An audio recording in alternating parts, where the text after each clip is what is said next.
Professeur. Oui. Oui. On peut commencer. On commence.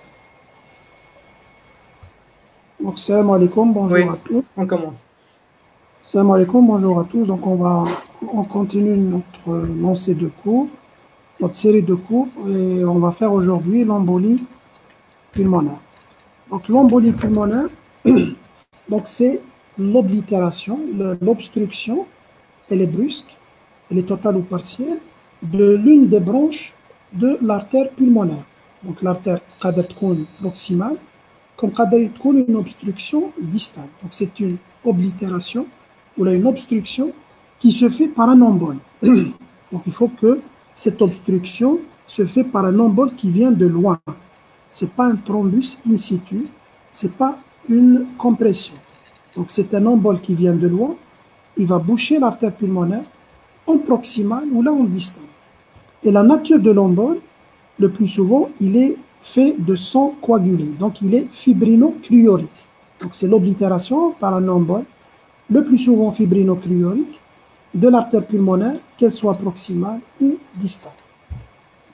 Donc, c'est une affection qui est très fréquente, assez fréquente, jusqu'à, par exemple, en France, jusqu'à plus de 100 000 nouveaux cas chaque année. Aux États-Unis, par exemple, ça dépasse 300 000, donc une incidence qui est très élevée, par rapport, par exemple, à l'incidence de l'endocardique, où on a vu que c'est environ 2000 nouveaux cas en France. Donc, l'embolie pulmonaire est une affection qui est assez fréquente, et ce chiffre est très probablement très sous-estimé. Donc, il y a pas mal d'embolies pulmonaires qui passent inaperçues, et donc on ne fait pas le diagnostic à temps, et ça passe vers les complications. Ça peut donc passer vers des complications à long terme, et on va faire le diagnostic de façon tardive. Donc, il y a des cas où on ne fait pas le diagnostic à temps, et c'est un chiffre qui est très probablement très sous-estimé. Donc, retenez une chose, c'est que l'embolie pulmonaire est une affection qui est fréquente, assez fréquente, et très probablement, vous allez la rencontrer sûrement au cours de votre exercice. Alors que l'endocardique, par exemple, vous n'allez pas rencontrer du tout d'endocardique au cours de votre exercice, alors que l'embolie pulmonaire, vous allez certainement rencontrer des cas d'embolie pulmonaire. Donc, les étiologies, on a dit que la première étiologie, c'est le sang coagulé, c'est des emboles fibrinocryoriques. Donc, c'est l'étiologie la plus fréquente. Plus de 95% des cas, c'est des embolies fibrinocryoriques. Donc, l'embole, il vient généralement à partir d'une thrombose au niveau des membres inférieurs. Donc, le point de départ, c'est une TVP, une phlébite, une thrombose des membres inférieurs. Et donc, à partir de ce thrombus-là au niveau des membres inférieurs, un fragment va se détacher. Il va passer au niveau du réseau veineux, au niveau de la veine cave inférieure, ensuite au niveau de l'oreille droite, le ventricule droit. Il va passer au niveau de l'artère pulmonaire.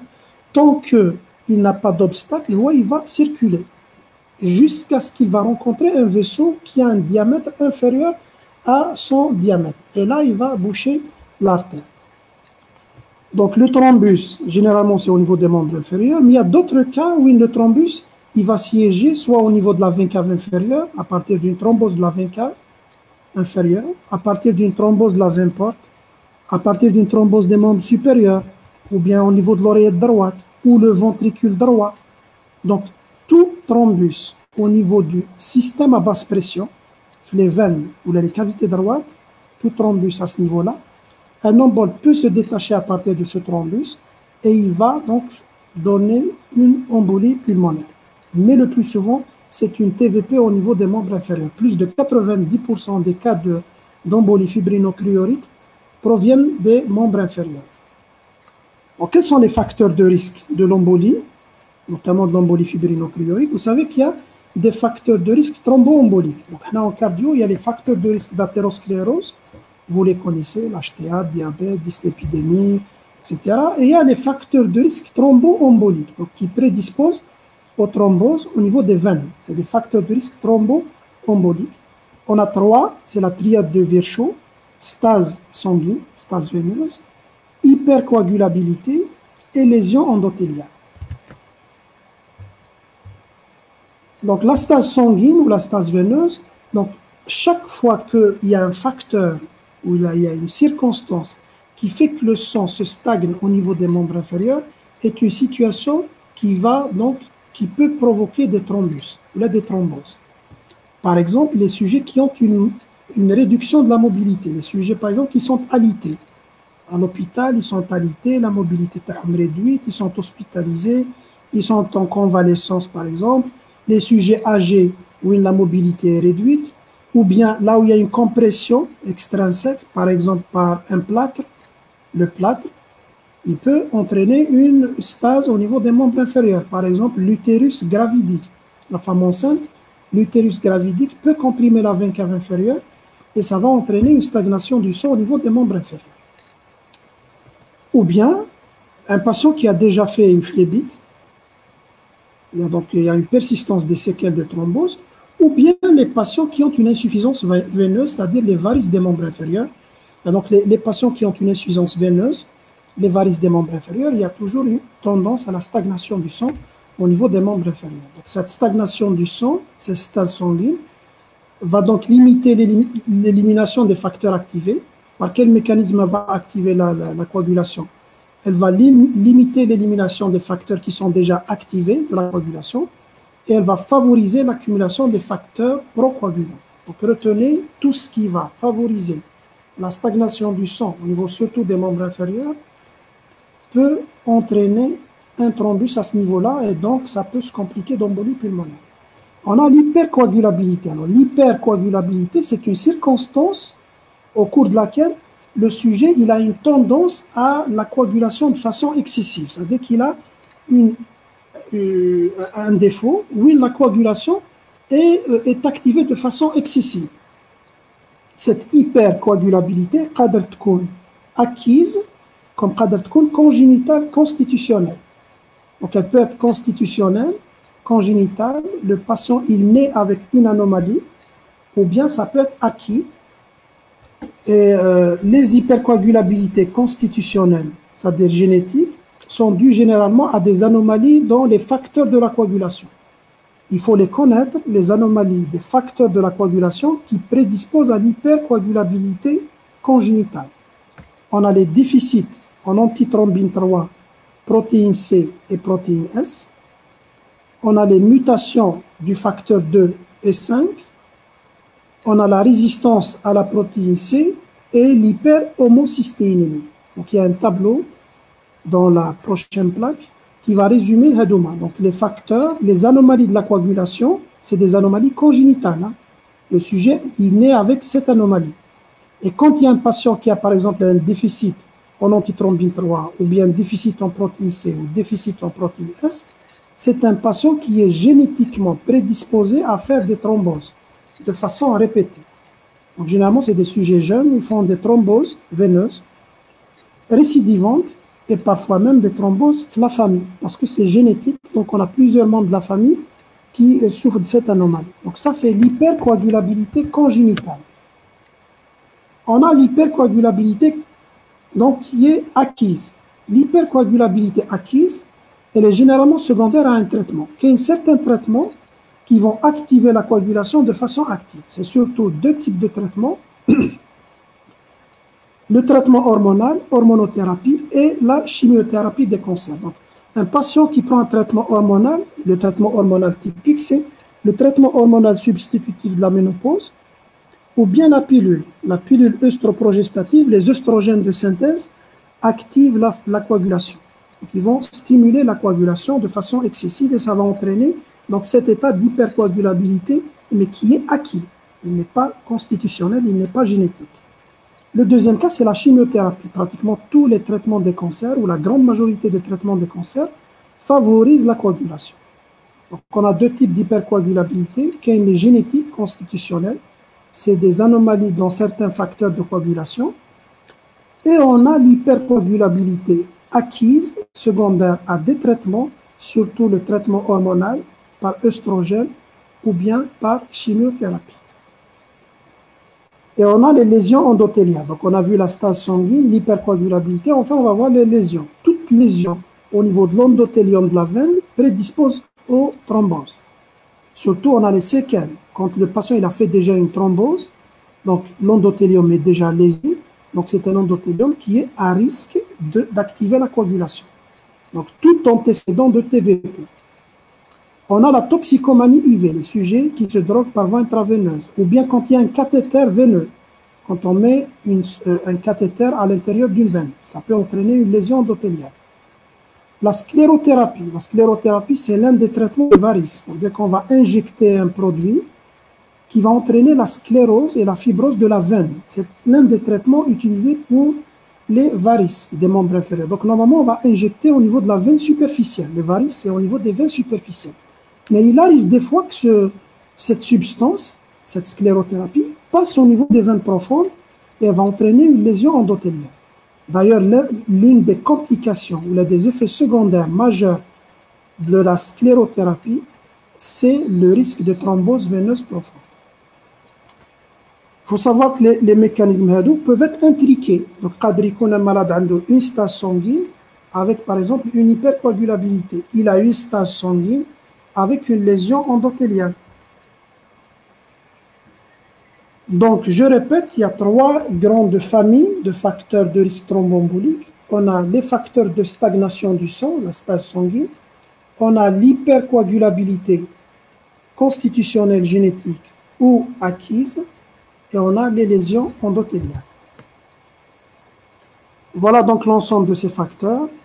Les facteurs constitutionnels, l'hypercoagulabilité génétique, déficit en antithrombine 3, protéine C, protéine S, mutation du facteur 5, mutation du facteur 2, prothrombine, hyperhomocystéinémie et résistance à la protéine C. Ça veut dire que quand on pense à l'hypercoagulabilité génétique, un patient par exemple il fait des thromboses récidivantes sans aucun facteur déclenchant, on pense à quelque chose de génétique. Qu'est-ce qu'on fait? On demande le bilan. On va doser l'antithrombine 3, la protéine C, la protéine S, on cherche les mutations ADO, on dose l'homocystéine et on cherche la résistance à la protéine C. Ça, c'est le bilan, ce qu'on appelle de thrombophilie. On appelle ça thrombophilie. Thrombophilie, c'est hypercoagulabilité génétique. Qui trouve le bilan de thrombophilie en médecine, vous allez rencontrer ça fréquemment. Il dit, j'ai demandé un bilan de thrombophilie pour tel malade, voilà le bilan de thrombophilie. À la recherche d'une thrombophilie, la thrombophilie, c'est l'hypercoagulabilité génétique. Et vous avez tout le reste. La stase sanguine, l'hypercoagulabilité acquise et les lésions endothéliales.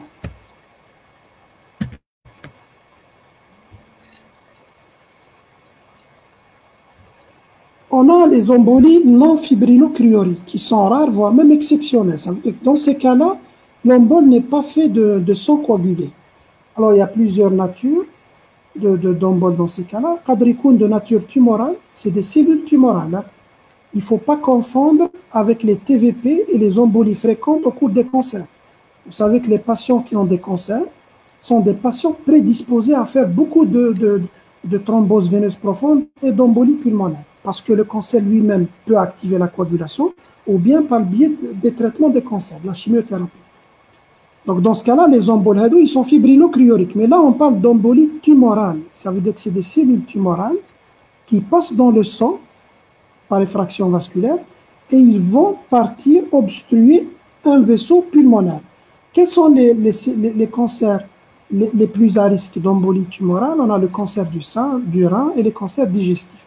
Mais là, c'est vraiment rare de constater ça. Au cours des cancers, c'est beaucoup plus, on voit la fréquence élevée des embolies fibrino-cryoriques. On a les embolies septiques, ça veut dire infectieuses, infectées. On a vu hier l'endocardite, donc on a les embolies d'endocardite à partir d'une endocardite tricuspide ou la pulmonaire, donc à partir d'une végétation au niveau de la valve tricuspide ou là au niveau de la valve pulmonaire, un fragment peut se détacher, il va partir au niveau de l'artère pulmonaire, il va obstruer, il va donner l'embolie septique au cours d'une endocardite du cœur droit. Ou bien il s'agit d'une TVP, d'une thrombose veineuse périphérique, mais elle est infectée. En quelque sorte, elle est fibrino-cryorique infectée dans ce cas-là. C'est une TVP infectée. Et on a les autres causes exceptionnelles. On a l'embolie amniotique au cours de l'accouchement en perpartum. Généralement, le pronostic il est très défavorable, redoutable. C'est le passage de liquide amniotique dans le sang veineux maternel. Ça, c'est une complication heureusement rare, mais généralement, elle entraîne le décès. L'embolie amniotique. On a l'embolie gazeuse, par passage de bulles de gaz. Soit il s'agit d'accidents de manipulation de cathéter, ou là, certains accidents de plongée. Donc, les accidents de décompression au cours des plongées. On a les embolies graisseuses. C'est du tissu graisseux qui passe dans les veines. Donc, c'est surtout en traumatologie, c'est-à-dire en orthopédie, au cours des fractures, surtout les fractures du bassin et du fémur, là où il y a beaucoup de graisse et de moelle osseuse, parce que graisseuse, la graisse, comme c'est la moelle osseuse qui passe au niveau de la veine. Donc là, c'est beaucoup plus, on la voit en traumatologie. Fracture du bassin et les fractures du fémur. Et enfin, on a certaines formes d'embolie parasitaire. Ils sont vraiment rares, voire même exceptionnels, les embolies non fibrino-cryoriques. Sachez que le cours, quand on parle d'embolie pulmonaire, l'algorithme, le traitement, etc., ça veut dire que nous, on parle d'embolie fibrino-cryorique. Le cours KEML, que ce soit l'algorithme diagnostique ou l'algorithme thérapeutique, ne concerne que l'embolie fibrino-cryorique. C'est des autres formes. Chacune a le traitement, elles sont vraiment exceptionnelles. Les embolies non fibrino-cryoriques. La physiopathe, il faut savoir que l'embolie survient donc suite à une TVP, à une phlébite. Elle survient en général au cours de la première semaine, surtout 3 à 7 jours. Ça veut dire que quand un patient il a une phlébite, le risque maximal d'embolie, c'est la première semaine. Parce qu'au cours de la première semaine, il a un thrombus qui est friable. Il est jeune, friable, donc il n'est pas fibreux, il n'est pas calcifié.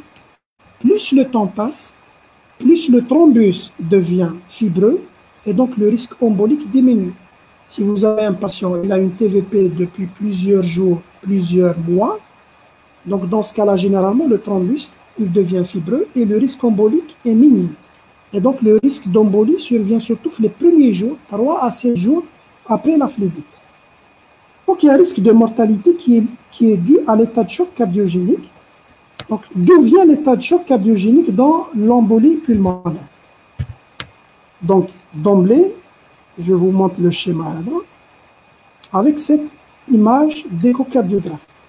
Donc quand il y a une embolie pulmonaire, classiquement il y a deux formes. Soit l'embole, il va obstruer une artère proximale. Ça veut dire que tellement que l'embole est volumineux, il va obstruer le tronc, par exemple, le tronc de l'artère pulmonaire, ou là, l'artère proximale. Dans ce cas-là, quand il y a une obstruction de l'artère pulmonaire proximale, le ventricule droit et l'oreillette droite trouvent une grande résistance à éjecter le sang. Une grande résistance, parce qu'il y a un thrombus en proximal. Et comme elle va trouver une résistance, il va se dilater. Le ventricule droit et les cavités droites vont se dilater. Le ventricule droit, il va se dilater, il va comprimer le ventricule gauche. Et il est court. Vous voilà donc en échocardiographie, voilà le ventricule droit et vous voyez le ventricule gauche. Comment il est comprimé par le ventricule droit. Et l'oreillette droite, et ça c'est l'oreillette gauche. Donc vous voyez les cavités droites comprime les cavités gauches. Pourquoi? Parce qu'elles sont dilatées. Pourquoi sont dilatées? Parce qu'il y a un obstacle à l'éjection. Il y a un obstacle à l'éjection du ventricule droit. Et comme il va se dilater, il va créer ce qu'on appelle le septum paradoxal. Ça veut dire qu'il va comprimer le VG par le biais du septum. Donc le ventricule gauche, il se trouve en situation d'hypoperfusion majeure, les formes graves, parce que non seulement le sang du ventricule gauche vient de l'oreillette gauche, et celui de l'oreillette gauche vient de la circulation pulmonaire. Donc non seulement le sang ne passe pas bien vers les cavités gauches, en plus de ça, il est comprimé par le ventricule droit. C'est pour ça qu'il se trouve en situation d'hypoperfusion maximale et donc il ne va pas éjecter une bonne quantité et on aura un état de choc ou une chute de la pression artérielle. Donc il y a un risque maximal d'état de choc dans les formes proximales, parce qu'il y a une dilatation des cavités droites et qui va comprimer les cavités gauches. Ça, c'est pour les formes proximales qu'on appelle l'embolie pulmonaire grave. Plus la forme est distale, parce que l'embole, qad يكون un petit embole, il va passer, il passe l'artère pulmonaire vers l'artère lobaire, vers l'artère segmentaire, ainsi de suite. Il va obstruer donc une toute petite artère pulmonaire périphérique. Quand il va obstruer une toute petite artère pulmonaire périphérique, la distance n'est pas importante à l'éjection. Donc les cavités droites ne seront pas dilatées. L'embolie distale, quand l'embole est distale, il est proche de la plèvre, parce qu'il va se rapprocher de la plèvre, il me donne une réaction pleurale et on aura une très riche symptomatologie, une douleur et une dyspnée. Donc on a classiquement deux formes, l'embolie. On a l'embolie proximale. Quand l'embole est volumineux, il va obstruer de façon proximale les artères, avec un risque de dilatation des cavités droites, compression des cavités gauches et donc d'un état de choc, la compression des cavités gauches.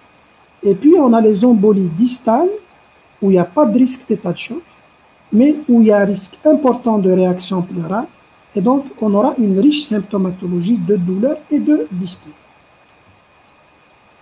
Quand est-ce qu'on aura le risque HADA? Quand est-ce qu'on aura le risque de dilatation des cavités droites? C'est quand il y a une obstruction minimale de 30 à 50% du lit vasculaire. Quand au moins 30 à 50% du lit vasculaire pulmonaire est bouché, on aura le risque HADA. Par exemple, quand il y a une obstruction complète de l'artère pulmonaire droite, c'est tout le poumon droit qui est non perfusé. Ou là, quand il y a par exemple des emboles multiples, bilatéraux, une branche à gauche et une branche à droite. Donc, quand il y a une obstruction de plus de 30 à 50% du lit vasculaire, quel est le risque HADA? Quand il y a une petite obstruction, il n'y a pas généralement de risque de dilatation des cavités droites.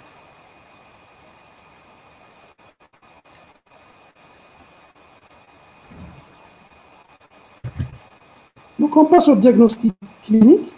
Donc, on va énumérer les signes fonctionnels. Donc, le diagnostic clinique de l'embolie se base sur la présence de certains signes, mais d'emblée, je vous dis que ces signes ne sont pas spécifiques. C'est des signes qu'on trouvait dans pratiquement toutes les pathologies cardiaques ou là, les pathologies pulmonaires. C'est pour ça qu'on dit que le diagnostic d'embolie est très difficile. Parfois, il est très, très difficile parce que c'est des signes qui sont habituels, dyspnée, douleur, fièvre, etc. Et on peut évoquer pratiquement toutes les pathologies cardiaques ou là, toutes les pathologies pulmonaires. Donc, on peut trouver une dyspnée, c'est assez fréquent, que ce soit dans les formes périphériques, par atteinte pleurale, ou bien dans les formes proximales, secondaires à l'état de choc. Donc, dans l'état de choc, nous avons une dyspnée avec polypnée et tachypnée, et dans les formes périphériques, il y a la réaction pleurale, et on aura une dyspnée. On a la douleur thoracique. La même chose, la douleur thoracique est très fréquente, que ce soit dans les formes périphériques ou là dans les formes proximales. Alors, dans les formes proximales, elle peut donner une ischémie. Comme le ventricule droit est dilaté, on aura une ischémie du ventricule droit et ça peut donner des douleurs pseudo-ongineuses qui malengorent, rétrosternales, constrictives, etc. Alors que dans les formes distales, c'est une douleur de type pleural, point de côté, ça augmente à l'inspiration. Donc, les deux signes, douleur et dyspnée, peuvent exister aussi bien sous la forme proximale que dans la forme distale. L'autre signe, la fièvre. Alors la fièvre, comment on va expliquer la fièvre? Parce que l'embolie, ce n'est pas une infection, ce n'est pas une inflammation. Normalement, on n'aura pas de fièvre. Quand il y a une fièvre, ça veut dire qu'il y a une inflammation. Mais il y a une infection quelque part. Donc, deux choses, deux circonstances expliquent la fièvre. Ça peut être une TVP, une phlébite. Donc, il y a une phlébite, on aura de la fièvre. Donc, au stade de début, quand un patient il a une embolie et qu'il est fébrile, on pense directement à la thrombose, à la phlébite coexistante.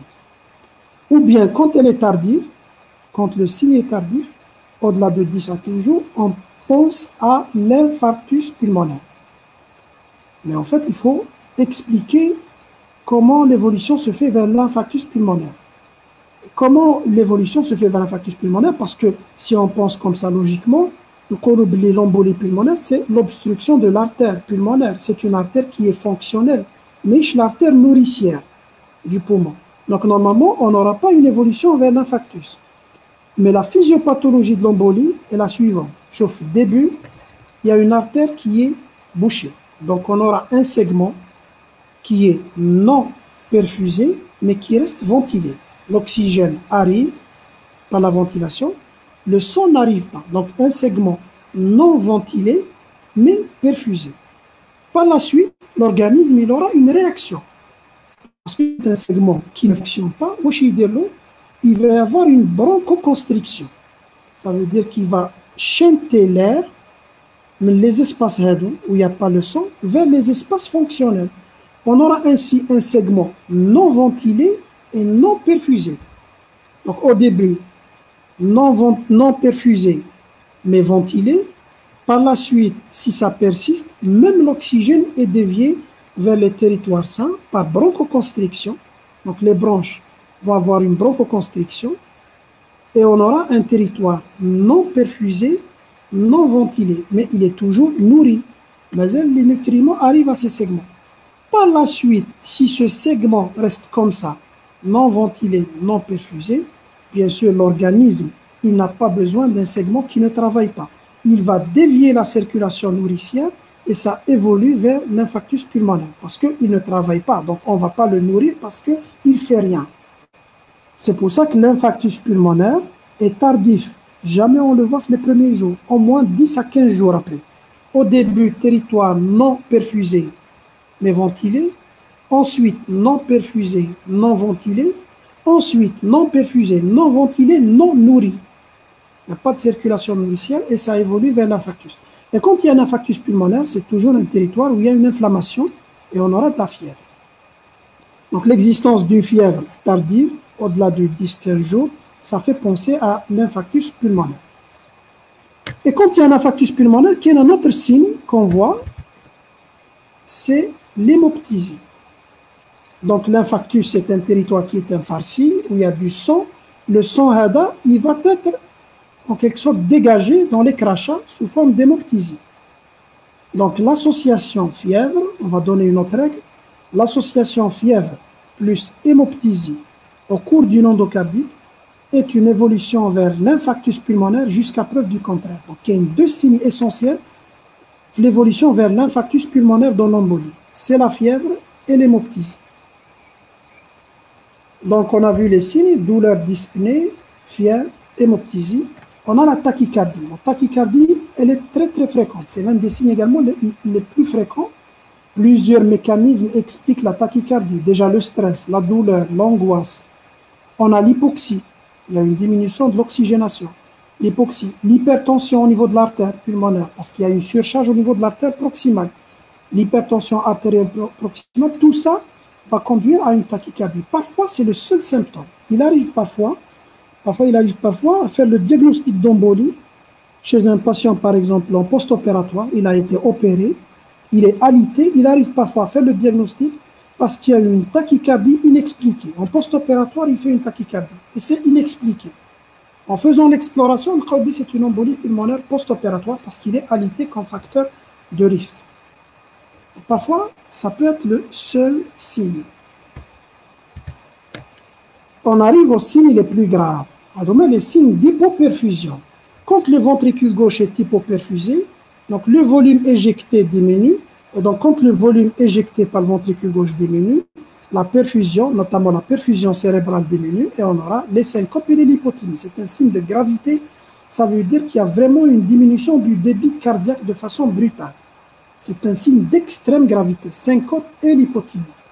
Et on a le collapsus. Collapsus, c'est une chute de pression artérielle. Là également, les deux signes existent dans les formes graves. Collapsus et état de choc. C'est quoi la différence entre collapsus et état de choc? Le collapsus, c'est une chute de la pression artérielle. Quand il y a une chute, ça chute brutalement au-dessous de 90 mm de mercure de pression systolique. On parle d'un collapsus. Quand la chute est accompagnée de la souffrance viscérale, surtout au niveau de la peau et du rein. Quand la pression artérielle chute, la peau devient froide, pâle, avec des marbrures, et le débit de filtration glomérulaire diminue, donc on aura une oligoanurie. Donc la diurèse diminue, ou là le malade il n'urine pas.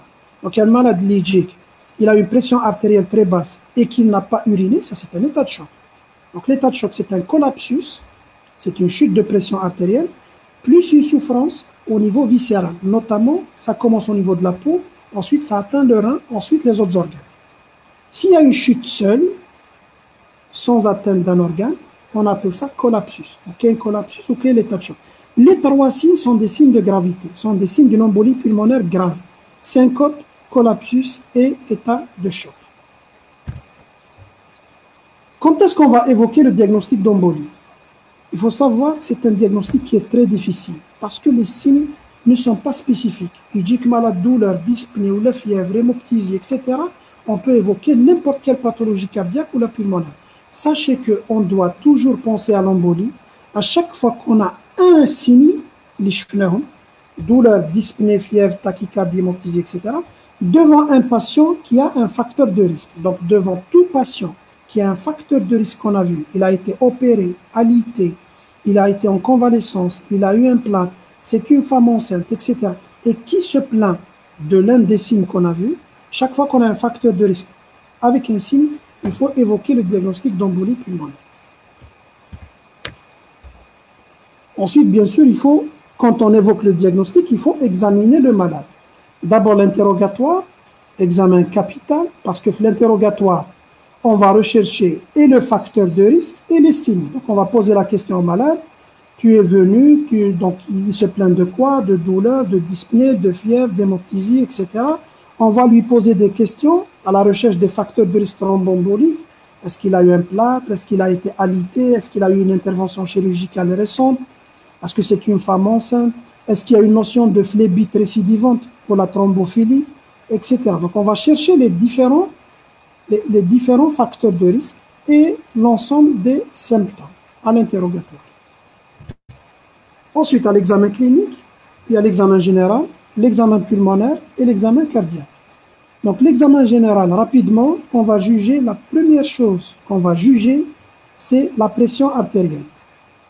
Est-ce qu'il y a une chute de pression artérielle?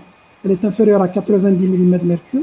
Et est-ce que cette chute est associée à une souffrance? C'est l'état de choc. D'emblée, il y a deux cas de figure. Qu'il y ait une suspicion d'embolie avec pression normale et qu'il y ait une suspicion d'embolie avec état de choc ou collapsus. Donc, on a deux algorithmes différents. On a le cas où on va suspecter le diagnostic alors que le malade il garde une pression normale.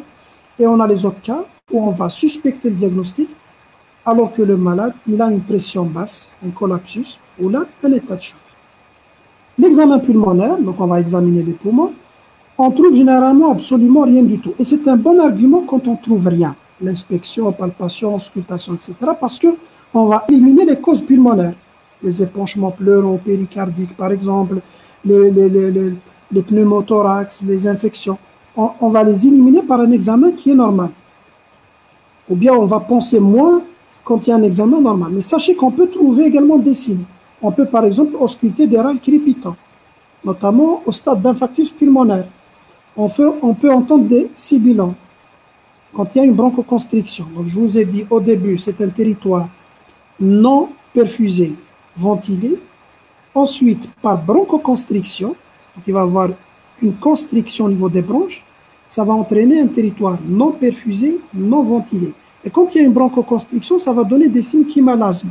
C'est des râles sibilants. Donc on peut entendre des sibilants.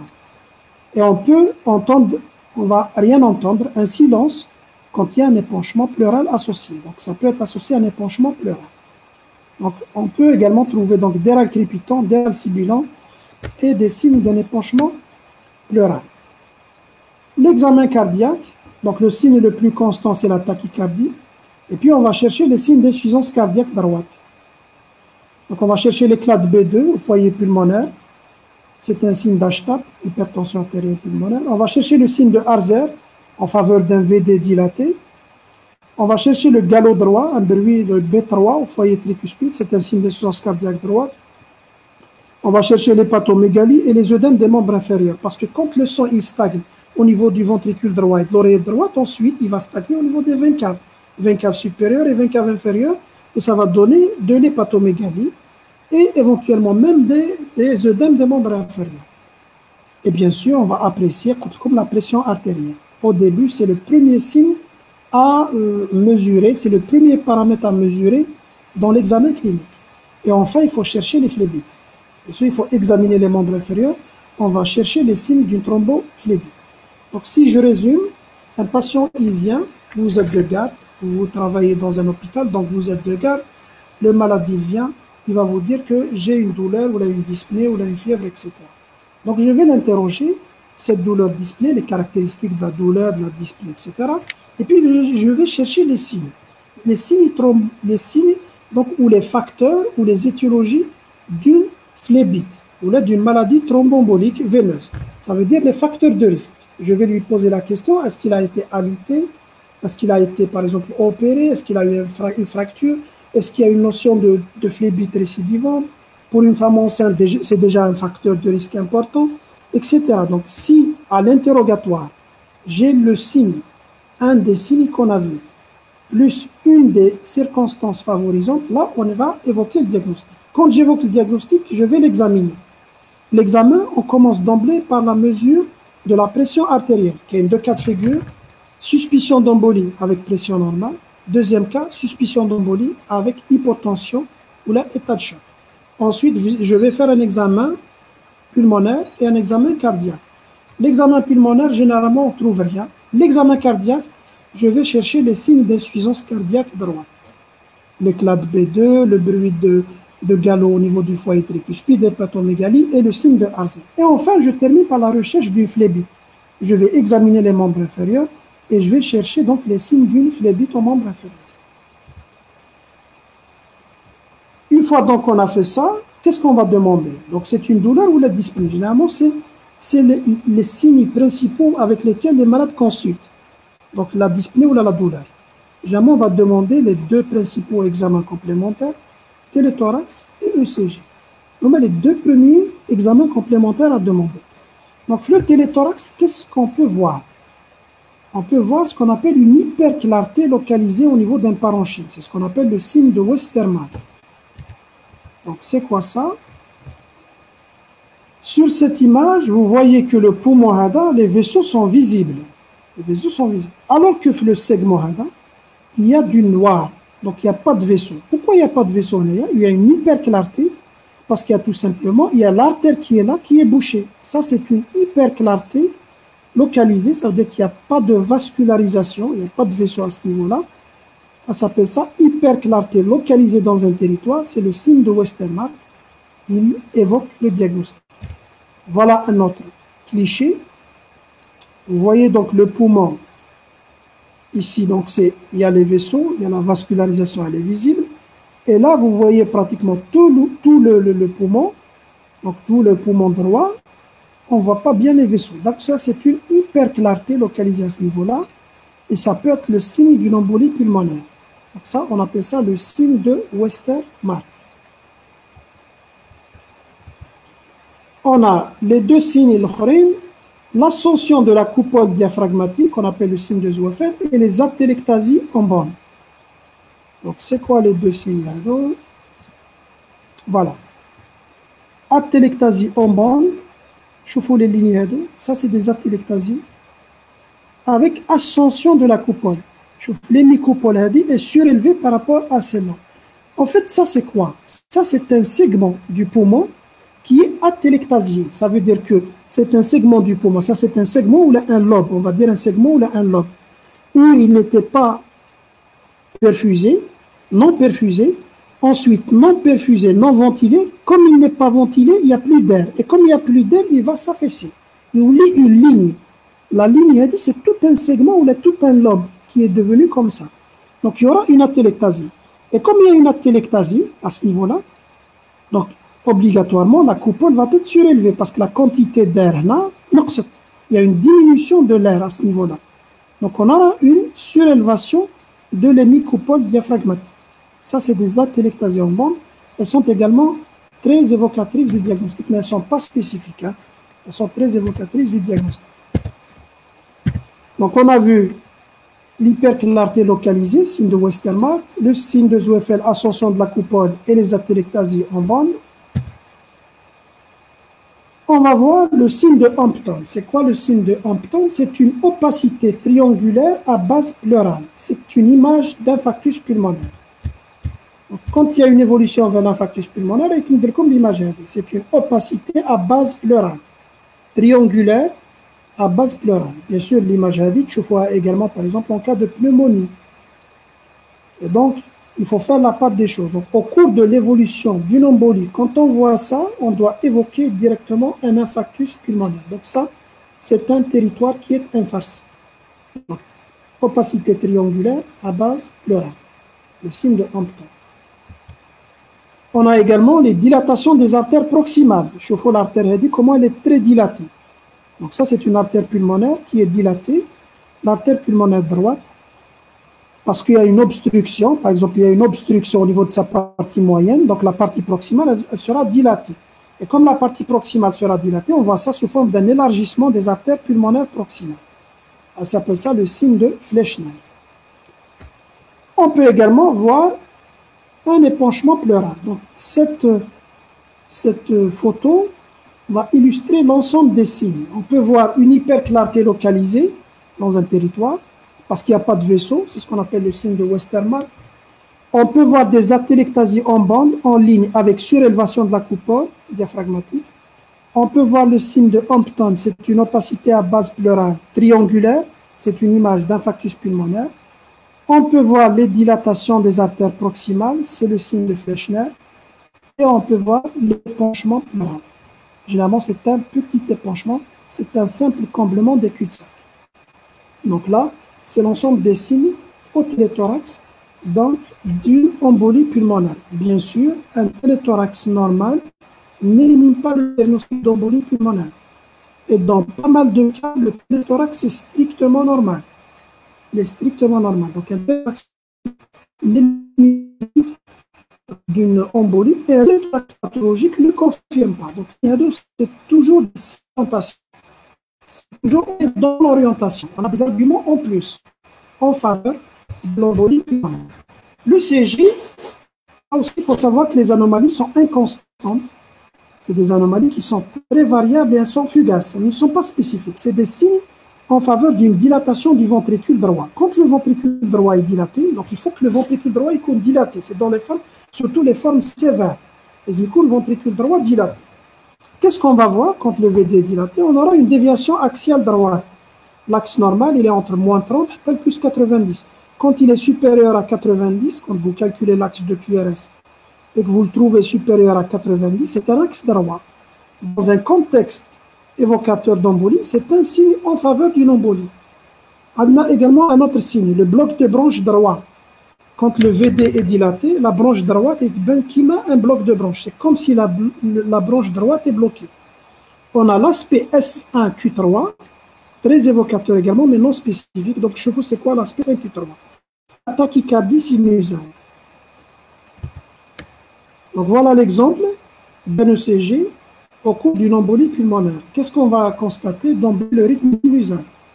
Chaque QRS précédé d'une onde P, chaque onde P suivie de QRS, l'onde P positive en D1 et en D2, le PR est constant supérieur à 0,2. Donc là, c'est un rythme sinusal régulier, on va voir que c'est régulier, mais il est très rapide. Quand c'est la fréquence cardiaque, 300, 150 c'est pratiquement 150, à 140 ou à 135. Entre 100 et 150, et c'est proche de 150. Donc, il y a une tachycardie sinusale. Il y a une accélération importante de la fréquence. Et puis, quand tu vois l'aspect R, S, R'. Il y a deux déflexions positives. En V1 et en V2, R, S, R'. Il y a deux. Normalement, on a un petit R et une onde S. En V1 et en V2. Là, on a deux déflexions positives. R, S, R'. Là, c'est un bloc de branche droit. Quand on a l'aspect en V1 en V2, R, S, R', c'est un bloc de branche droit. C'est incomplet parce que la durée de QRS est inférieure à 0,12. Donc, quand la durée de QRS est supérieure à 0,12, on parle d'un bloc de branche droit complet. Quand elle est inférieure à 0,12, il est incomplet. Donc, l'aspect de bloc de branche droit, une chauffe-eau sous forme de R, S, R'. Normalement, vous allez faire le cours à l'hypertrophie cavitaire et vous allez voir les différents aspects, hein, donc, bloc de branche, hypertrophie, etc.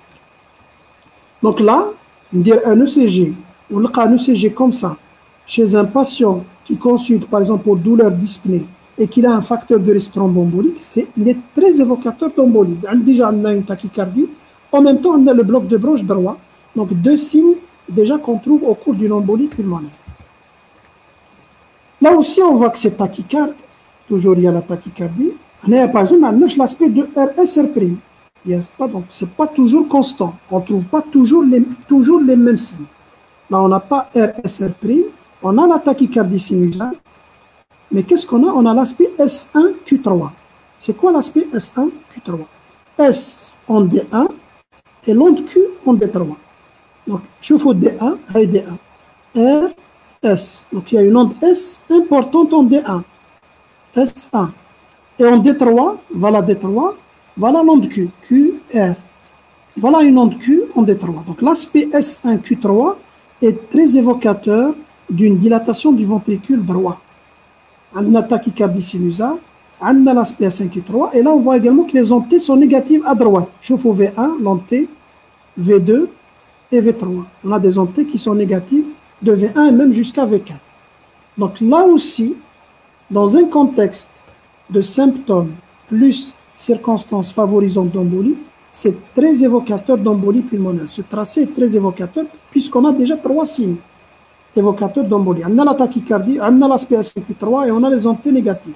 Dans le premier tracé, je fais que on a la tachycardie sinusale et il a le bloc de branche droit. Donc on a fait le CG, on a fait le téléthorax, donc on est toujours dans l'orientation, hein. Mais on n'a rien confirmé et on n'a rien éliminé. On arrive au bilan sanguin. Qu'est-ce qu'on va demander? On peut demander une gazométrie, c'est-à-dire qu'on va faire un prélèvement artériel, l'artère radiale, et on va mesurer les gaz du sang. Donc on va faire une gazométrie artérielle. Qu'est-ce qu'on va montrer? On va montrer habituellement une hypoxie avec hypocapnie et alcalose.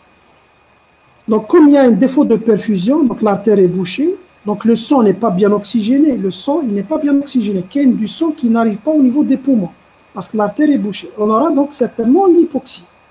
Le sang n'est pas oxygéné. Mais normalement, quand on a une hypoxie, on aura une hypercapnie. Le CO2 n'est pas éliminé. Mais pourquoi il y a une hypocapnie avec alcalose? L'alcalose, c'est toujours, elle suit l'hypocapnie. Il y a une hypocapnie parce que comme réaction à l'hypoxie, l'organisme, il aura une accélération de la fréquence respiratoire. Ça veut dire qu'il va y avoir une tachypnée, une accélération de la fréquence respiratoire. Et si vous vous souvenez bien des cours de physiologie, le CO2 est 20 fois plus diffusible à travers la barrière par rapport à l'oxygène. Ça veut dire que quand il y a une tachypnée, donc la réaction de l'organisme, il va accélérer la fréquence respiratoire pour essayer de compenser le manque d'oxygène. Mais comme le manque d'oxygène est important, il ne va pas compenser le manque. Mais par contre, comme le CO2 est très diffusible, il va éliminer en excès le CO2 et il va tomber dans l'hypocapnie. L'hypocapnie est secondaire à l'accélération de la fréquence respiratoire et également c'est surtout dû à cette accélération et au fait que le CO2 est très diffusible à travers la barrière alvéolo-capillaire. Donc on aura une hypoxie avec hypocapnie. Alors si on a une normocapnie ou une hypercapnie, ça veut dire que c'est un signe d'extrême gravité. Ça veut dire que si tu as un patient hypoxie avec un CO2 normal ou élevé, Ça veut dire que malgré qu'il y a une tachypnée, l'accélération de la fréquence respiratoire, et malgré que le CO2 est très diffusible, malgré cela, mais le CO2 il est en excès. Dans ce cas-là, c'est un signe de gravité. L'hyper ou même la normocapnie est un signe de gravité. Donc, habituellement, on trouve une hypoxie avec une hypocapnie avec alcalose. Si on trouve la normo ou l'hypercapnie, c'est un signe de gravité. Alors, si on trouve les gaz du sang normaux, dans la gazométrie ou le kinaha normal, est-ce qu'on peut exclure le diagnostic d'embolie? Oui, on peut exclure le diagnostic d'embolie pulmonaire grave, proximale, avec état de choc. Donc, l'embolie pulmonaire grave avec état de choc, obligatoirement, il y a au moins hypoxie, hypocapnie, voire même l'hypercapnie. Donc, quand on a des gaz du sang qui sont normaux, dans un contexte d'état de choc ou là de collapsus, donc suspicion d'embolie pulmonaire grave, si on a des gaz du sang normaux, le diagnostic est éliminé. Par contre, on ne peut pas éliminer une embolie pulmonaire non grave. Dans l'embolie pulmonaire non grave, on peut trouver des gaz du sang strictement normaux. Donc, je résume, les gaz du sang. On fait les gaz du sang, on trouve habituellement hypoxie, hypocapnie, alcalose. Si on trouve la normo ou l'hypercapnie, c'est des signes de gravité. Si je trouve les gaz du sang normaux, strictement normaux, je peux éliminer une embolie pulmonaire grave, proximale, mais je ne peux pas éliminer les embolies pulmonaires périphériques non graves.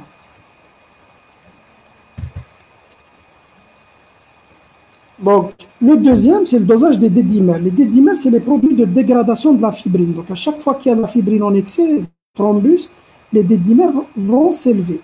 Mais les dédimères, l'inconvénient, c'est qu'ils peuvent s'élever dans les infections, dans les inflammations, chez le sujet âgé, en cas d'insuffisance rénale. Donc, il y a pas mal de circonstances au cours desquelles les dédimères vont s'élever. Donc, l'intérêt des dédimères, l'embolie pulmonaire, c'est quoi? C'est qu'ils ont une excellente valeur prédictive négative. Ça veut dire que s'ils sont négatifs, dédimères négatifs, inférieurs à la limite, je peux éliminer l'embolie pulmonaire. Mais s'ils sont positifs, قادر تكون une embolie comme قادر تكون autre chose. Donc, quand les dédimères sont positifs, ça peut être une embolie, ça peut être autre chose, mais si les dédimères sont négatifs, je peux éliminer le diagnostic d'embolie pulmonaire. Donc, ils ont une excellente valeur prédictive négative. À partir de quel seuil les dédimères sont positifs? C'est 500. 500 nanogrammes par millilitre, sauf si c'est une nouveauté les recommandations. C'est que de 50 ans, avec l'âge, les dédimères vont s'élever. Au-delà de 50 ans, c'est 10 fois l'âge. Par exemple, vous avez un patient âgé de 68 ans, la limite des dédimères c'est 680. Vous avez un patient âgé de 80, la limite TRO, c'est 800. Vous avez un patient âgé de 49 ans, c'est 500. Un patient âgé de 29 ans, 500. Donc, moins de 50 ans, c'est 500. La limite, c'est 500. Au-delà de 50 ans, c'est 10 fois l'âge. Donc là, c'est pour les deux bilans biologiques, la gazométrie et les dédimères. On arrive au bilan d'imagerie. Donc l'écho-doppler, on peut demander un écho-doppler des membres inférieurs à la recherche d'une phlébite. Donc le malade fait une embolie, suspicion d'embolie, donc directement cette embolie, donc c'est une complication généralement du phlébite. Donc je vais chercher une phlébite. Sachez que si je trouve une phlébite proximale, et généralement elle est oubliée, si je trouve une phlébite proximale, chez un patient qui a une suspicion, ça suffit pour confirmer le diagnostic. Donc si vous avez un patient avec une suspicion d'embolie pulmonaire, sur la base de la clinique des facteurs de risque, et que je fais un écho-doppler, je trouve une thrombose veineuse proximale, ça veut dire au niveau ilio-fémoral, soit la veine iliaque, ou là, la veine fémorale. TVP proximale, c'est jusqu'au genou. Du genou jusqu'au pied, elles sont distales. Donc, si je trouve une TVP proximale, ça suffit pour confirmer le diagnostic. Mais si je trouve une TVP distale, ça ne suffit pas. Il faut demander d'autres examens. Donc, il faut chercher une thrombose veineuse profonde parce que la simple mise en évidence d'une TVP proximale, en cas de suspicion, va suffire au diagnostic. Comment on va chercher la TVP? C'est pas l'écho-doppler. Et le meilleur signe, c'est ce qu'on appelle l'incompressibilité de la veine. Normalement, vous avez un cours sur les TVP. Donc, vous savez que quand on fait l'écho-doppler des veines à la recherche d'une thrombose, Généralement, on ne visualise pas directement le thrombus à l'intérieur de la veine. Mais le meilleur signe, c'est quoi? C'est ce qu'on appelle l'incompressibilité de la veine. Qu'est-ce que ça veut dire? À gauche, je fous à gauche, V, la veine, et A, l'artère. Là, c'est un patient avec des veines normales. On a comprimé la veine, on a comprimé le membre avec la sonde. En faisant l'examen, on va appuyer sur la sonde et on essaie de comprimer les vaisseaux. On essaie de comprimer les vaisseaux. Un sujet, pardon, qui est normal, un sujet normal, on arrive à comprimer le vaisseau. La veine est compressible parce que la veine, c'est un segment à basse pression. Si la veine est incompressible, donc elle persiste dans la compression, donc j'appuie sur le membre et la veine est toujours visible. Si la veine est toujours visible, incompressible, ça c'est un signe de thrombose veineuse profonde. Donc là c'est un examen normal, j'ai appuyé qu'il y a une réelle artère qui persiste, c'est un vaisseau à haute pression, la veine disparaît, j'arrive donc à la comprimer, mais là l'artère persiste et la veine persiste. Là c'est l'incompressibilité, c'est un signe de TVP. Donc je résume, je demande l'écho-Doppler, je peux demander l'écho-Doppler parce que la simple mise en évidence d'une TVP proximale en cas de suspicion suffit pour porter le diagnostic. Mais quand je trouve une TVP distale au-dessus du genou, là il faut demander d'autres examens. Je cherche quoi? L'incompressibilité de la veine. L'échocardio, alors l'échocardio, on a vu, on va chercher la dilatation des cavités droites avec hashtag. Donc elle existe surtout, c'est un bon argument si elle est normale contre une embolie pulmonaire sévère. Donc si on fait l'écho et qu'on ne trouve pas de cavité droite dilatée, le diagnostic d'embolie pulmonaire grave est éliminé. Qui met les gaz du sang? Si les gaz du sang sont normaux, ça exclut le diagnostic d'embolie pulmonaire grave. Si l'échocardiographie est normale, ça élimine le diagnostic d'embolie pulmonaire grave. Et qu'est-ce qu'on va chercher d'anormal? C'est surtout les dilatations du cœur droit et l'hypertension artérielle pulmonaire. Donc, c'est un très très bon examen pour éliminer le diagnostic d'embolie grave si elle est normale. Mais si je trouve une écho normale, je ne peux pas éliminer une embolie pulmonaire périphérique. C'est la même histoire que pour la gazométrie. Dans le gaz du sang normaux, j'élimine une embolie grave, mais je ne peux pas éliminer une embolie périphérique. Échocardiographie normale, avec cavité droite normale, j'élimine l'embolie grave, mais je ne peux pas éliminer une embolie périphérique. Voilà l'exemple d'une échocardiographie pathologique. Je fous le ventricule droit et les cavités droites. Comment elles sont dilatées par rapport aux cavités gauches? Normalement, le VG, il fait 2 à 3 fois le VD. Là, on voit le contraire. C'est le ventricule droit qui est dilaté et qui comprime un petit peu le ventricule gauche. Donc là, c'est l'exemple d'une dilatation des cavités droites au cours d'une embolie pulmonaire. Et enfin, on arrive à l'examen clé. Alors, l'examen clé, c'est l'angioscan. Qui dit embolie, actuellement, dit angioscan. L'examen clé, bon, ce n'est pas l'examen de référence. Je me fous, c'est quoi l'examen de référence? Mais l'examen clé le plus demandé pour confirmer le diagnostic, c'est l'angioscan. Le principe, c'est quoi? C'est qu'on va injecter un produit radioactif au niveau de la veine. Ce produit, il va aller au niveau de la circulation pulmonaire et on va faire un scanner. Et on va chercher là où le produit va s'arrêter. Et on aura le diagnostic de certitude avec une sensibilité et spécificité très élevée. Cependant, il ne faut pas croire que la sensibilité et spécificité, elle est de 100%. Ça veut dire qu'il faut rester toujours prudent. Quand on a il arrive des fois qu'on fait des angioscans, on trouve un angioscan normal, alors que c'est une embolie pulmonaire. Parce que l'angioscan n'a pas été fait de façon, de la bonne manière, parce qu'il n'a pas été interprété de la bonne manière, ou bien parce que c'est une embolie pulmonaire qui est très périphérique. Donc l'angioscan, on voit pratiquement avec les scanners actuels, on voit jusqu'à la petite division de l'artère. Mais plus l'embolie est distale, plus c'est difficile de voir l'embole.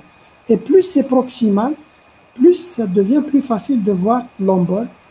Et donc, ça n'élimine pas à 100%. Mais c'est un très très bon examen. C'est l'examen clé d'ailleurs. Comme qui dit embolie, pour confirmer le diagnostic actuellement, c'est l'angioscan. Angioscanner thoracique. On a la scintigraphie. Donc la scintigraphie, c'est quoi? Scintigraphie pulmonaire. Elle est dite ventilation-perfusion. Le principe, c'est quoi? C'est que le malade vient, on va inhaler. Donc on va faire inhaler au malade. On va faire inhaler au malade de l'air qui est radioactif, c'est-à-dire de l'air marqué avec des produits radioactifs. Donc, des clichés de ventilation.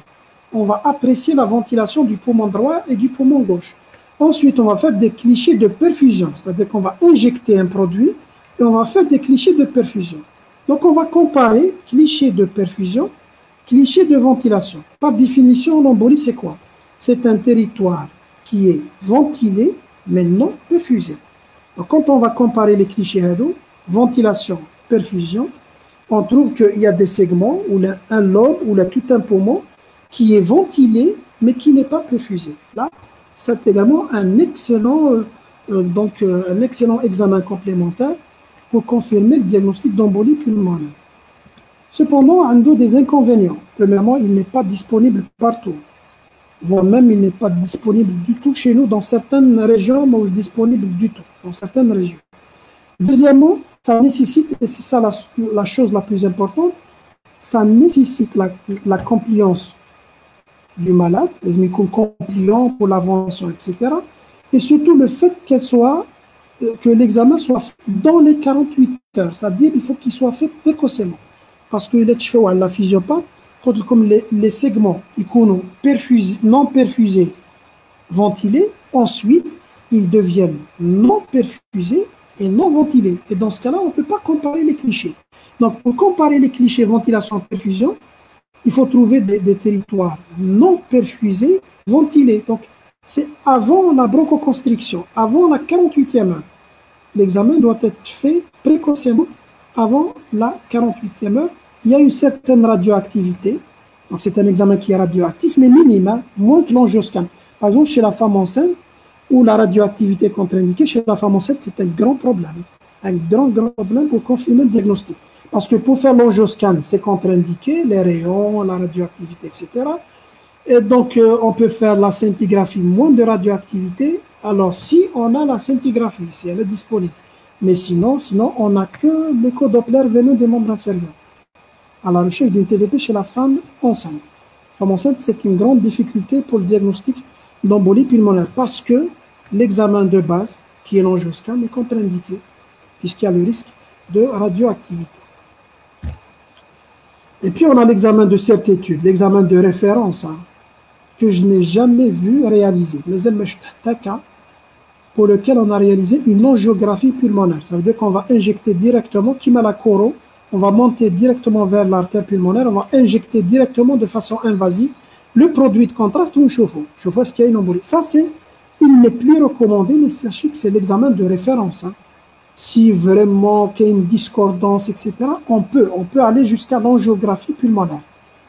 Mais là, je vous ai dit, je n'ai jamais vu des cas de suspicion pour lesquels on a demandé une angiographie. Évidemment, on va s'arrêter à l'angioscan. L'angioscan est largement suffisant pour confirmer ou pour éliminer le diagnostic. Il faut savoir que l'IRM, par exemple, il y a certains qui pensent que l'IRM est Kherm scanner. L'IRM n'a aucune place. L'angio-IRM, ou l'IRM avec injection, n'a aucune place pour le diagnostic d'embolie. Donc, il y a une très mauvaise visualisation des branches artérielles pulmonaires. C'est pour ça qu'elle n'est pas utilisée, elle n'est pas du tout recommandée. Donc, on n'a que l'angioscan. Si je résume, les examens complémentaires, on a le CG téléthorax, ça c'est obligatoire chez tous les patients, d'autant plus qu'ils viennent généralement pour douleur ou les dyspnées, etc. Vous avez les examens échographiques. Vous avez l'échocardiographie et l'écho-doppler. Alors, l'échocardiographie, l'intérêt beaucoup plus, comme si elle est normale, ça élimine le diagnostic d'embolie grave. L'écho-doppler des membres inférieurs, l'intérêt beaucoup plus s'il y a une contre-indication à l'angioscan. La femme enceinte ou l'insuffisance rénale sévère. Parce que s'il y a une insuffisance rénale sévère également, l'angioscan est contre-indiqué. Dans ce cas-là, on va se baser sur l'écho-doppler. On a la scintigraphie. La scintigraphie également, c'est une alternative à l'angioscan. Ça veut dire que l'examen de base, c'est l'angioscan. À défaut de l'angioscan, on peut s'aider de la scintigraphie. Et si on n'a pas de scintigraphie ou les contre-indiqués, on passe aux autres examens, notamment à l'écho Doppler veineux des membres inférieurs. Alors, vous savez que quand il y a une suspicion, donc on parle de la probabilité, il y a deux scores. Bon, vous n'êtes pas censé les apprendre par cœur, qui est le score de Wells, et dans la prochaine plaque, il y a le score de Genève. Ça veut dire qu'on peut se baser sur un ensemble de signes et un ensemble de signes cliniques et de signes à l'interrogatoire et des antécédents, ou les points.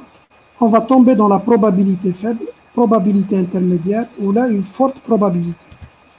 Là aussi, il y a un score de Genève. Vous pouvez l'utiliser, par exemple, si vous êtes de garde, quand les scores ils sont disponibles sur des applications, vous pouvez calculer la probabilité.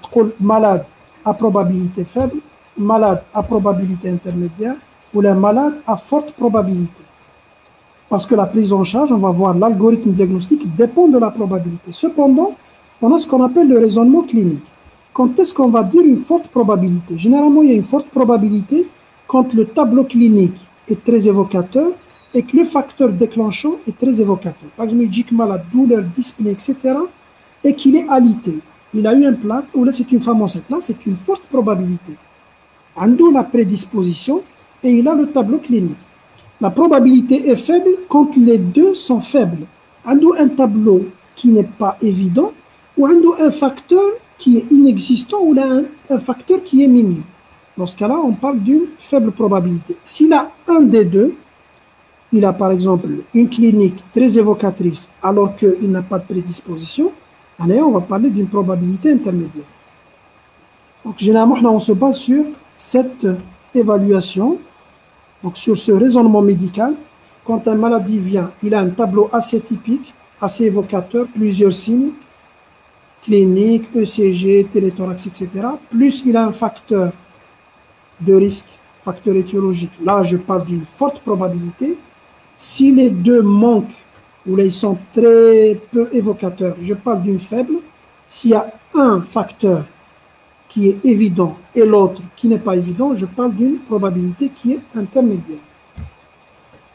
L'algorithme de prise en charge, là aussi, c'est très simplifié. Les algorithmes sont très, très simples. Sachez qu'il y a deux algorithmes. Comment on va demander les examens complémentaires? Il y a deux algorithmes. On a l'algorithme de suspicion d'embolie chez un patient avec état de choc ou hypotension. Et on a l'algorithme de suspicion d'embolie chez un patient avec une pression normale. Donc voilà, suspicion d'embolie. Je cherche directement, je mesure la pression artérielle. Il est à haut risque parce qu'il a une hypotension ou un état de choc défini comme une pression systolique inférieure à 90.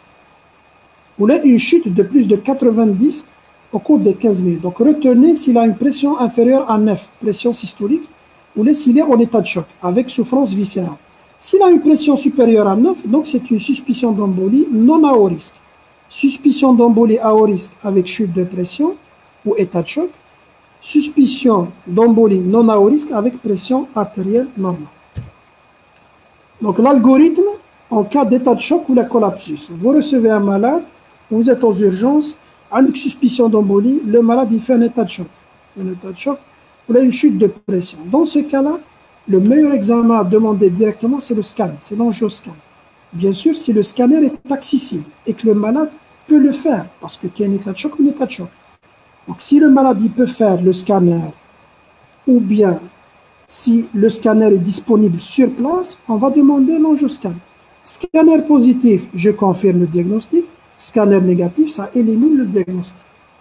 Par contre, si le scanner n'est pas disponible, par exemple, tu es de garde dans un endroit où le scanner n'est pas disponible, ou si le malade ne peut pas supporter le décubitus avec prolongé du scanner, dans ce cas-là, je peux faire rapidement une échocardio, parce qu'une écho normale élimine une embolie grave.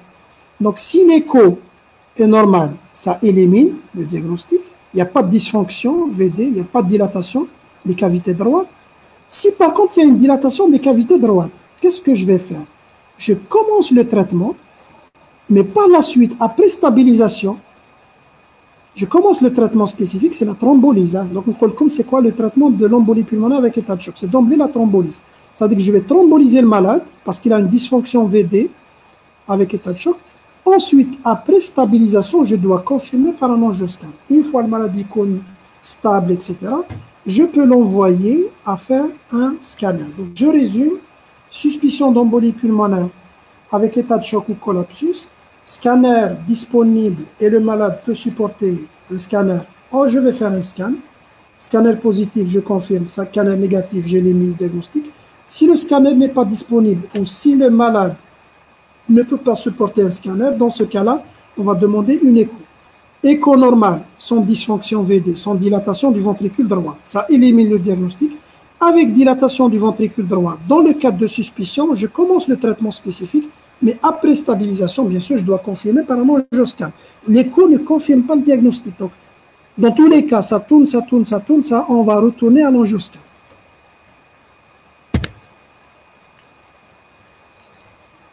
Si le patient n'est pas en état de choc, n'est pas en collapsus, la pression TAO est strictement normale, dans ce cas-là, c'est en fonction de la probabilité. Si je suis dans la probabilité élevée, par exemple, une clinique typique avec facteur déclenchant typique, dans ce cas-là, c'est d'emblée l'angioscan.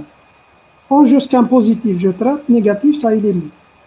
Si la probabilité est faible ou intermédiaire, par les scores ou là par l'évaluation clinique, là, on va demander les didymères. Si les didymères négatifs, ça élimine, comme ils ont une excellente valeur prédictive négative, pas de traitement.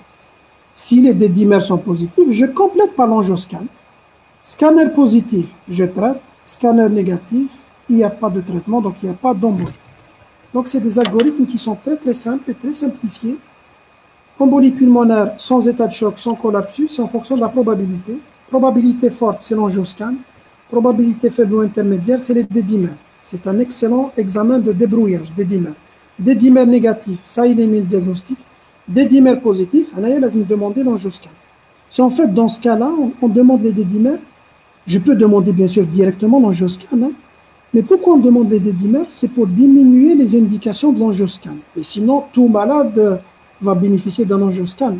C'est quand même coûteux et c'est dangereux pour le malade d'irradier pour rien. Donc, s'il a des didymères négatifs, on n'a pas besoin de faire un angioscan. S'il a des didymères positifs, on va faire un angioscan. Si l'angioscan ne peut pas se faire, le malade il a une insuffisance rénale, ou là c'est une femme enceinte, etc. On a la place de la scintigraphie pulmonaire ou bien de l'échodoppler veineux des membres inférieurs. Dans les deux cas, donc on a la place de l'échodoppler veineux des membres inférieurs et de la scintigraphie à la place de l'angioscanner quand l'angioscanner est contre-indiqué. On arrive à la stratification du risque. Une fois on a confirmé le diagnostic, donc je suis à la suspicion, je suis là comment on va confirmer le diagnostic. Généralement, on se base sur l'angioscan. Donc il faut savoir que les embolies pulmonaires, c'est une pathologie très fréquente où le pronostic est très variable. Il y a des embolies pulmonaires très graves, avec un risque de décès et de mort subite, et puis vous avez des petites formes d'embolie pulmonaire sans pratiquement aucun risque. Donc il faut stratifier le risque. Comment on va stratifier le risque? Le premier facteur sur lequel on se base, je finis avant, c'est l'état de choc. S'il y a un état de choc ou un collapsus, d'emblée le malade, il est à haut risque. Le deuxième, il y a un score. Là, on utilise ce qu'on appelle le score PESI. Le score PESI, c'est en anglais l'indice de sévérité de l'embolie pulmonaire. Indice de sévérité de l'embolie pulmonaire. Ce score PESI est assez simplifié. Les facteurs âge au-delà de 80, un cancer, une insuffisance cardiaque ou une maladie pulmonaire, une tachycardie supérieure à 110, une pression qui chute au-dessous de 100 ou là, une saturation au-dessous de 90. S'il y a un seul facteur, on parle d'un score PESI positif. Si tous ces facteurs sont négatifs, on parle d'un score PESI négatif, à 0. Avec comme la présence d'un seul facteur parmi ces facteurs-là, va faire passer la mortalité de 1 jusqu'à 30%. Le risque de mortalité, la présence d'un seul facteur. Âge supérieur à 80, cancer, c'est le terrain. Les terrains également, histoire déjà d'insuffisance cardiaque ou de maladie pulmonaire. Ça, c'est les signes à l'examen clinique, les examens complémentaires. Il est tachycarde avec une fréquence supérieure à 110. Il a un début de chute de pression artérielle. Ce n'est pas inférieur à 90, mais inférieur à 100. On a une saturation qui chute au-dessous de 90. La présence d'un seul facteur, on parle d'un score PESI. simplifié. Le score PESI simplifié. Parce que le score PESI complet, il est très compliqué, il est très lent. Alors, c'est le score simplifié. Quand il y a un seul facteur, on parle d'un score PESI simplifié positif. Sinon, c'est un score PESI à 0, négatif. Donc, je fais le premier marqueur de risque. Le premier marqueur de risque, c'est l'état de choc et collapsus. Deuxième marqueur de risque, c'est la présence d'un score PESI simplifié supérieur ou égal à 1. Il y a deux autres marqueurs de risque. C'est la dysfonction ventriculaire droite, quand le ventricule droit est dilaté, et l'élévation des biomarqueurs, quand on a des troponines ou des BNP, NT-proBNP élevés. Donc, pourquoi il y a une élévation des troponines ou des BNP? Ça veut dire que le muscle du ventricule droit souffre. Et s'il souffre, il va libérer des enzymes, les protéines, la troponine ou les BNP, NT-proBNP. Donc, c'est des marqueurs de gravité. Il y a une souffrance au niveau du muscle ventriculaire droit. Donc, on a 4 facteurs de risque, ou les 4 marqueurs de risque sur lesquels on se base. Premièrement, le plus important, le plus grave, c'est l'état de choc et le collapsus, c'est le plus grave. Ensuite, on a le score PESI-S, PESI simplifié. On a la dysfonction ventriculaire droite, la dilatation du ventricule droit, et on a les biomarqueurs. Donc, comment on va classer ces patients? Donc, il y a 4 catégories. On a le haut risque, le risque intermédiaire élevé, le risque intermédiaire faible et le faible risque. Alors, d'emblée, on commence par le haut risque. Une embolie pulmonaire confirmée à haut risque, c'est une embolie en état de choc. Donc, si elle est en état de choc ou la collapsus, obligatoirement, PESI supérieur ou égal à 1. Obligatoirement, il a de la dysfonction VD. Obligatoirement, il a des biomarqueurs. Donc, il va associer les 4 quand il est en état de choc ou la collapsus. Ça, c'est une embolie pulmonaire à haut risque grave, si elle est en état de choc ou la collapsus. Le faible risque, les extrêmes, le faible risque, tout est négatif. C'est une embolie pulmonaire sans état de choc et sans collapsus. PESI 0, biomarqueur négatif et sans dilatation du ventricule droit. Ça, c'est le faible risque. Et ça, c'est le haut risque. Binatome, c'est le risque intermédiaire. Donc, le risque intermédiaire est défini par un PESI supérieur ou égal à 1. Ils sont intermédiaires. L'intermédiaire, il y a 2 sous-catégories, intermédiaire haut et intermédiaire faible. L'intermédiaire haut associe le PESI plus la biologie plus la dysfonction. Ça veut dire que l'intermédiaire haut ne lui reste que l'état de choc. Alors que l'intermédiaire bas, il a le score PESI, il a 1 ou 0, soit biologie, soit imagerie, soit aucun des deux. Il n'y a que le score PESI. C'est une évaluation très, très importante, hein, parce qu'on se base pour l'hospitalisation et pour la prise en charge à l'évaluation ADI. Pour un traitement optimal, il faut se baser sur l'évaluation. Donc, je résume, il y a le haut risque, c'est des malades en état de choc. Directement, ils ont un score PESI supérieur ou égal à 1. Obligatoirement, ils ont de la dysfonction VD. Obligatoirement, ils ont une élévation des biomarqueurs. On a le faible risque, donc c'est des patients qui n'ont rien, ni état de choc, ni score PESI positif, ni dysfonction VD, ni biomarqueur. On a l'intermédiaire, binatome. L'intermédiaire, les deux sous-catégories ont un score PESI supérieur ou égal à 1. Entre intermédiaire haut et bas, c'est quoi la différence? L'intermédiaire haut associe les deux autres, biologie plus dysfonction. Alors que l'intermédiaire bas, donc il va avoir de la biologie ou de la dysfonction, ou là aucun des deux. Donc d'emblée, la prise en charge. Le haut risque, c'est la réanimation, c'est l'unité de soins intensifs, c'est la thrombolyse.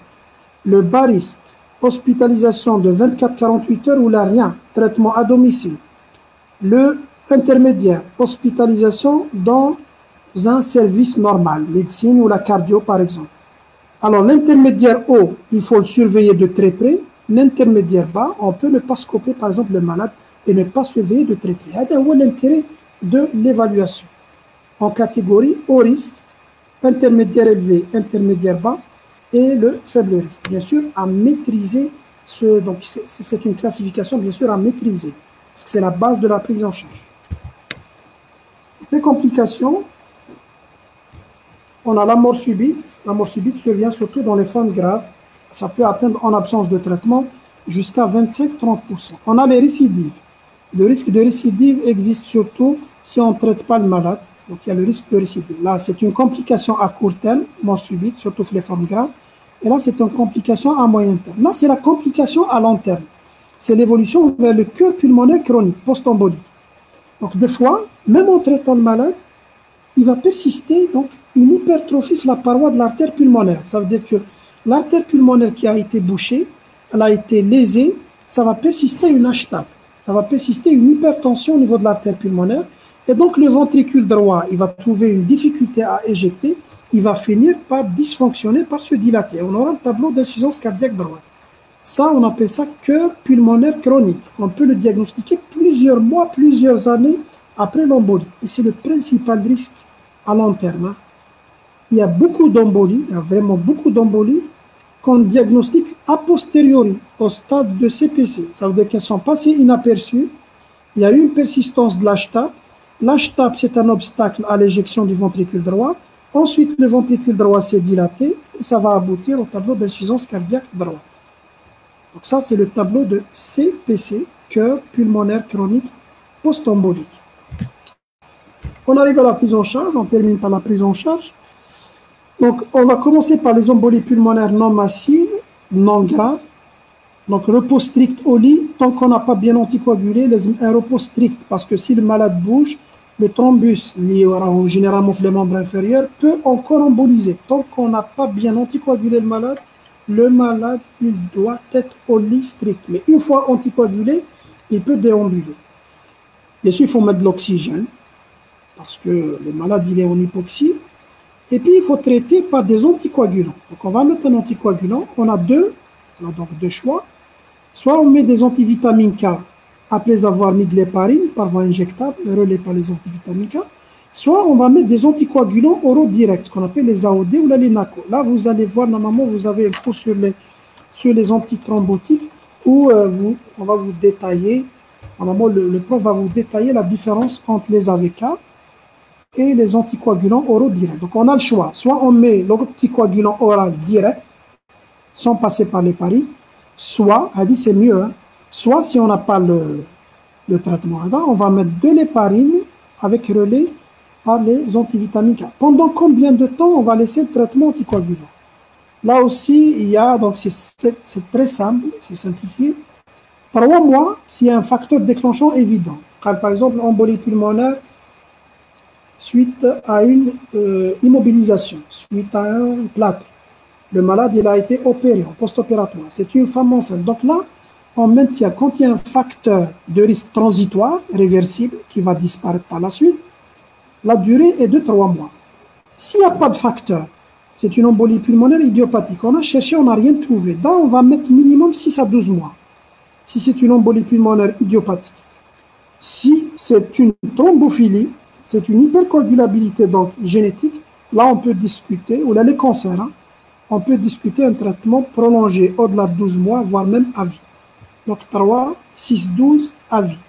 3 mois, si c'est un facteur déclenchant évident, transitoire, qui va disparaître. Si on n'a pas mis en évidence un facteur, c'est ce qu'on appelle l'embolie idiopathique, là il faut mettre 6 mois, voire même 12 mois, si elle est répétée. S'il y a une répétition d'embolie, qu'on n'a pas trouvé la cause, et si surtout c'est une thrombophilie génétique, ou là c'est un cancer, dans ce cas-là, il faut mettre un traitement prolongé au-delà de 12 mois, voire même à vie. Quelle est la stratégie du traitement? Je vous ai dit, à faible risque. Donc, traitement, soit courte hospitalisation, soit traitement à domicile. Intermédiaire, là, il faut hospitaliser dans un service normal. Risque intermédiaire élevé, là, il faut surveiller de très près l'état donc hémodynamique. Donc, il y a une plaque, on va détailler donc la stratégie. Pour les formes massives, pour les formes graves, les formes avec état de choc, la première forme, c'est les formes non graves. Là, on va voir les formes massives, les formes avec état de choc. Quand il y a un état de choc, l'hospitalisation en unité de soins, en réanimation, en unité de soins intensifs. Scope surveillance, on va mettre un traitement pour l'état de choc. Donc, l'oxygène, on va mettre l'expansion volémique, on va remplir et on va mettre des drogues inotropes positifs. Le malade, il est en état de choc, il est en collapsus. Donc, il faut essayer de remplir au maximum et on va mettre des drogues qui vont activer donc la contraction et la contractilité du ventricule droit. Donc on associe l'expansion volumique plus les inotropes positifs. Ça, c'est le traitement d'état de choc. Plus, bien sûr, l'oxygène. L'oxygène, soit de façon non invasive, le masque ou là avec lunettes, voire même intubation, voire même ventilation mécanique en cas d'arrêt respiratoire, par exemple. Donc là, c'est un traitement à mettre chez tous les patients. Traitement d'état de choc, plus l'hospitalisation en unité de soins, plus la surveillance. Le traitement spécifique, c'est la fibrinolyse, la thrombolyse et la deuxième indication en cardiologie, l'embolie pulmonaire. Donc, il y a une deuxième indication de la thrombolyse en cardio, c'est l'infarctus du myocarde qui vient dans les 12 heures. Deuxième indication, c'est l'embolie pulmonaire grave avec état de choc. Seule l'embolie pulmonaire grave avec état de choc peut bénéficier d'une thrombolyse. Toutes les autres, on ne va pas les thromboliser. Bien sûr, en thrombolisant, on fait mettre également le traitement anticoagulant, hein, avec la même durée, les cheveux 3, 6, 12, voire même à vie. Donc, on met de l'héparine avec relais par les antivitamines.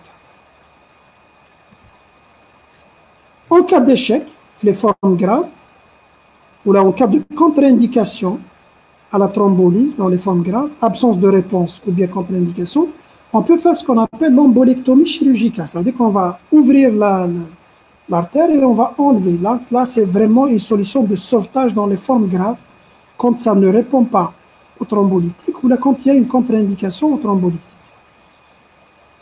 On a l'interruption de la veine cave. C'est quoi l'interruption de la veine cave? On va introduire dans la veine cave inférieure ce qu'on appelle un filtre. Allez, c'est le filtre. On va l'introduire à l'intérieur de la veine cave.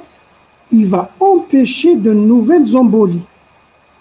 Parce que ça, c'est la veine cave. Il va empêcher de nouvelles emboles de partir vers le haut, vers l'artère pulmonaire. Donc ça, c'est ce qu'on appelle le filtre cave. Quand est-ce qu'on met un filtre cave? Il y a deux indications. Vous avez les embolies pulmonaires avec contre-indication aux anticoagulants. Quand il y a une contre-indication aux anticoagulants, on est vraiment coincé. C'est-à-dire un filtre cave pour éviter les récidives d'embolie.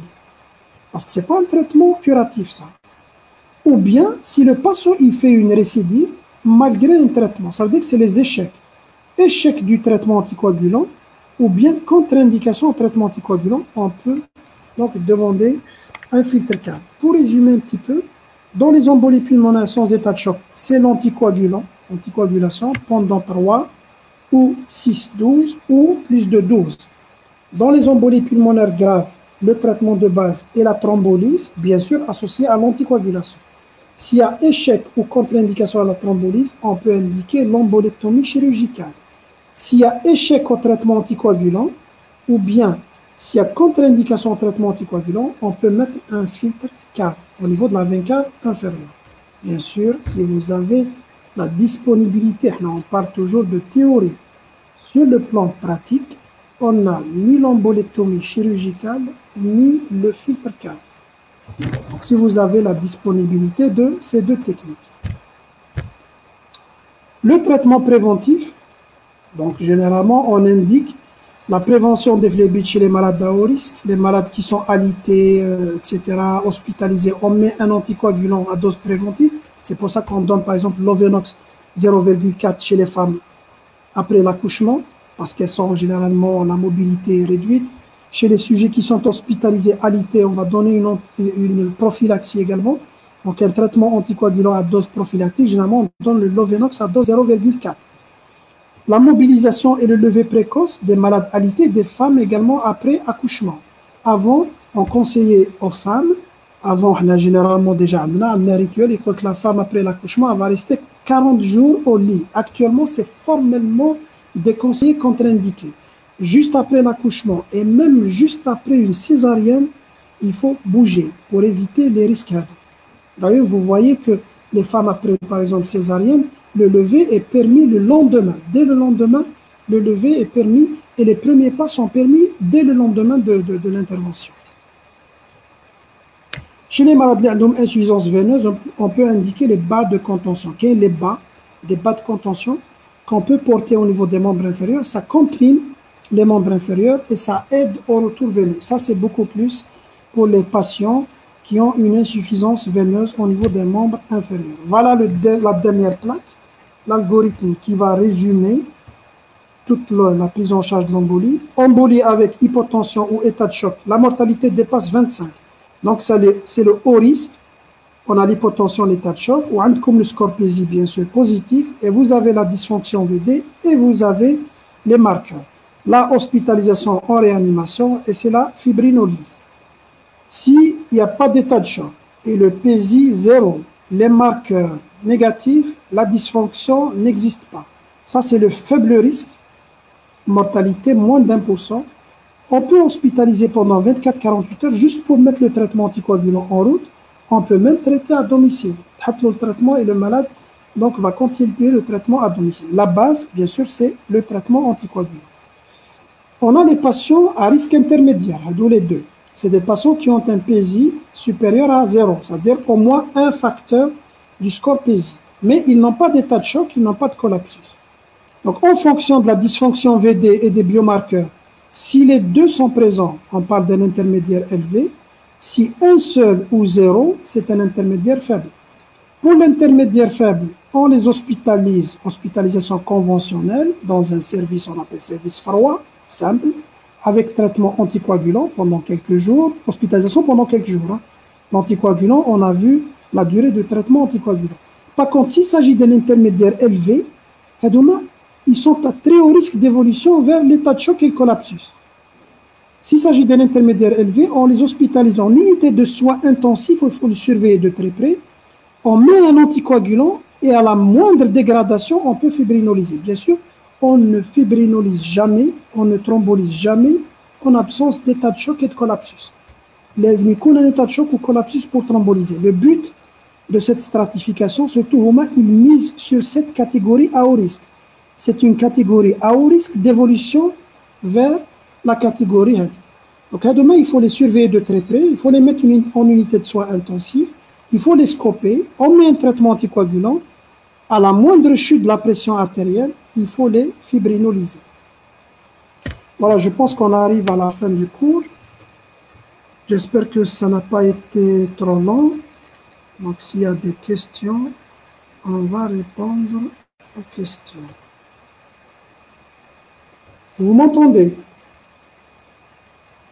Allô? Oui, monsieur, on vous entend. Allô, allô. Bon. Pourquoi? Bon. Pourquoi négatif est un signe? Bon, le chi, c'est pour. L'onde est négative, vous savez que quand il y a une ischémie, quand il y a une ischémie, quand il y a une embolie pulmonaire, le ventricule droit, il peut être dilaté. Quand le ventricule droit bien, professeur. Hein? Quand le ventricule droit est dilaté, il peut y avoir une ischémie. S'il y a une ischémie, le ventricule droit, il est à droite. Le territoire droit, c'est V1, V2, V3. Donc, on peut trouver une onde négative en V1, V2, V3. C'est un signe en faveur d'une ischémie du ventricule droit dans le cadre, bien sûr, de suspicion d'embolie. Si, par exemple, on est devant une personne généralement hypotendue et qui consulte pour une dyspnée. Voilà, si c'est une très très bonne réponse. Et je tout l'algorithme. Certes, je n'ai pas détaillé bien l'algorithme avec le. Donc, la définition du haut risque, c'est une pression inférieure à 90 ou bien une chute de plus de 40 mm de mercure en moins de 15 minutes. Ça veut dire que si le patient est déjà connu hypotendu, a déjà une pression inférieure à 90. Dans ce cas-là, on va se baser sur le deuxième critère, c'est-à-dire la baisse de plus de 40 mm de mercure et c'est rapidement en moins de 15 minutes. Quel est le traitement de l'embolie pulmonaire idiopathique? Le traitement est le même. Je vous le traitement. Embolie pulmonaire idiopathique ou les surfacteurs favorisants, le traitement est le même. C'est l'anticoagulant et dans les formes graves, c'est la thrombolyse. Par contre, dans l'embolie pulmonaire idiopathique, qu'est-ce qu'il faut faire? Il faut un traitement plus prolongé. Tu as cherché tous les facteurs, on a cherché tous les facteurs déclenchants. On n'a pas trouvé un facteur déclenchant. Dans ce cas-là, on va maintenir le traitement pendant au moins 6 mois, voire même jusqu'à 12 mois. Il y a des patients qui font des récidives d'embolie pulmonaire idiopathique. Dans ce cas-là, on va penser à la thrombophilie. Et dans ce cas-là, on peut maintenir le traitement plus de 12 mois voire même à vie. Donc le traitement est le même. Ce qui va différer, c'est surtout la durée. C'est la durée de traitement entre idiopathique et embolie pulmonaire déclenchée. J'ai pas compris la partie gazométrie. Bon, pour Facebook user, j'ai pas compris la partie. Donc, quand il y a un défaut de perfusion, qu'il y a un défaut de perfusion, l'artère est bouchée, donc il y a une hypoxie, parce que le sang, il n'arrive pas bien au niveau des poumons, qu'il y a des segments qui ne sont pas perfusés. Donc, on aura une hypoxie. La réaction directe de l'organisme, c'est quoi? C'est qu'il se met en hyperventilation, accélération de la fréquence respiratoire, pour essayer d'augmenter le transfert de l'oxygène. Mais comme le transfert de l'oxygène à travers la barrière est plus difficile par rapport au CO2, le CO2 est beaucoup plus diffusible que l'oxygène. Donc, qu'est-ce qui se passe? On aura une hypoxie et on aura une hypocapnie, parce que le CO2 est très diffusible, donc il sera éliminé en excès par l'hyperventilation. C'est généralement ce qu'on trouve, hein, hypoxie, hypocapnie. Et quand il y a une hypocapnie, on va trouver une alcalose respiratoire. Et quand on va trouver une normo ou une hypercapnie, là c'est un signe d'extrême gravité. Ça veut dire que malgré qu'il y a une hyperventilation, et malgré que le CO2 est très diffusible, le CO2 est toujours en excès dans le sang. Donc la normo et l'hypercapnie, c'est des signes de gravité. Donc quand on fait les gaz du sang, quand je trouve gaz du sang strictement normaux, je peux éliminer le diagnostic d'embolie pulmonaire grave. Hein. Par contre, je ne peux pas éliminer le diagnostic d'une embolie pulmonaire non grave.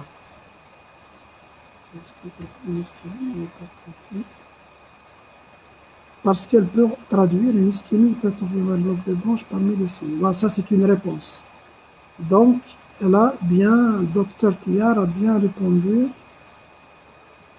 à la première question. S'il vous plaît, c'est quoi l'examen complémentaire de première intention chez la femme enceinte? Est-ce qu'on peut donner un anticoagulant chez elle, pas contre-indiqué? Il y a une grosse discussion. Donc, je vais vous résumer chez la femme enceinte. Chez la femme enceinte, c'est un grand problème. Déjà, problème diagnostique.